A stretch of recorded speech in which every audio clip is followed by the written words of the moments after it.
ఒక మగాడి ప్రేమ ఎలా ఉంటది తెలుసా? తన అమ్మలా నిన్ను చూసుకుంటాడు, కూతుర్లా ప్రేమిస్తాడు, నీ అల్లరిని భరిస్తాడు, నీ కోపాన్ని తట్టుకుంటాడు,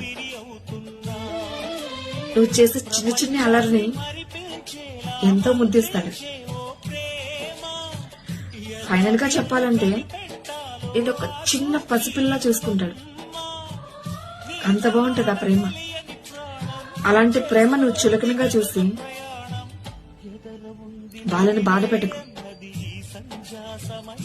అలాంటి ప్రేమ నీకు దొరకడం కూడా చాలా లక్కీ తెలుసా? నువ్వు ఆ ప్రేమను చులకనగా చూసి ఆ మగాన్ని నువ్వు బాధ పెడితే ఒక్కసారి తన మనసులో నుంచి నిన్ను తీసేస్తే నీ బ్రతికేంటో నువ్వు అర్థం చేసుకో. నువ్వు ఎలా ఉంటావు